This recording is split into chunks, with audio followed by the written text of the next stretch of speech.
Le projet de Dieu, la vie. La première leçon donnée par la Bible nous montre la nécessité d'avoir un plan de vie détaillé pour réussir nos réalisations. Plus difficile à mettre en pratique, lorsque ce projet est réalisé à deux et dépend de la détermination des deux à le réaliser. Lorsque l'on ne fait pas sa part, le succès du projet est compromis. Essayez ensuite de planifier votre vie, d'éviter de vivre sur l'impulsion de celle-ci. Dans la Genèse 1 à 2, le verset 3 parle de la réalisation, de la mise en pratique, d'un projet réalisé par le Créateur. Ce projet s'appelle la vie. Si nous analysons les textes, nous voyons qu'il y a plusieurs personnages dans la planification et l'exécution de ce projet, qui font référence à Dieu et à son Fils, en l'occurrence le Christ. Dieu est un mot originaire du latin signifiant entité supérieure ou être suprême et du grec signifiant lumineux ou céleste. Il est également associé à la source lumineuse, ou source d'énergie. Christ lui-même dit « Je suis la lumière ».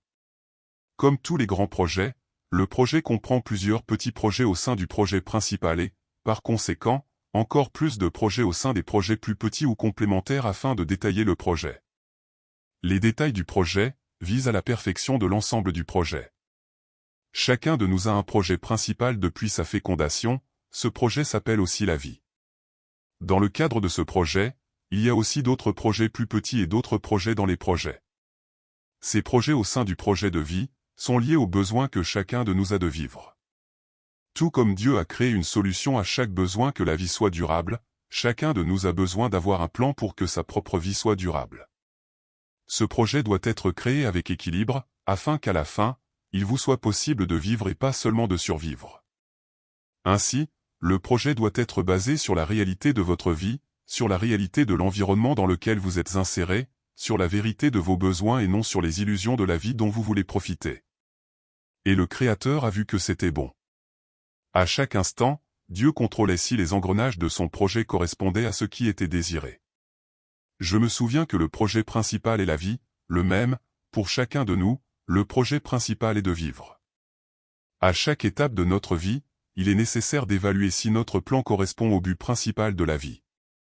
Parfois, nous passons en mode survie, parce que le projet que nous faisons s'avère trop lourd pour pouvoir vivre, comme une maison surdimensionnée, ou une voiture trop chère ou en décalage avec nos besoins réels, vêtements, accessoires, etc. Parfois, nous ne planifions pas correctement la soutenabilité du projet.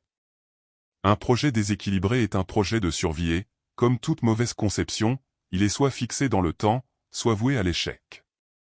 Chaque projet de notre vie commence à partir d'un projet de nos parents, jusqu'à l'âge adulte. Celui qui est responsable du projet de vie de chacun de nous est nos parents, tout comme pour l'humanité, il dépend initialement du projet du Créateur. Il n'y a rien de mal à cela, tout comme le Créateur a créé les fondations de la vie de chacun de nous, les parents ont la responsabilité de jeter les bases de la vie future de leurs enfants. Les fondements de la vie ont été créés dans la perfection du détail et dans une séquence évolutive. Les textes de la création ont beaucoup d'autres messages à retenir, en particulier des messages prophétiques auxquels je ne me référerai pas, parce que je veux me concentrer sur l'essentiel. Je commente seulement que le 4e jour, Dieu a séparé la lumière et les ténèbres, ce qui revient à dire que Dieu a apporté la lumière dans le monde. C'est aussi le jour prophétique que le Christ est venu dans le monde pour proclamer la volonté de Dieu. Comme le Christ l'a dit, « Je suis la lumière, quiconque demeure en moi ne restera jamais dans les ténèbres. » Ce message vise à partager les connaissances. Il faut de l'espérance, que Dieu vous parlera à travers le message, car je révèle une partie. Comme le dit la parole, nous le savons en partie, parce que tout est complété ensemble, où l'Esprit révèle la plénitude. Partagez la vidéo et regardez beaucoup d'autres déjà réalisées.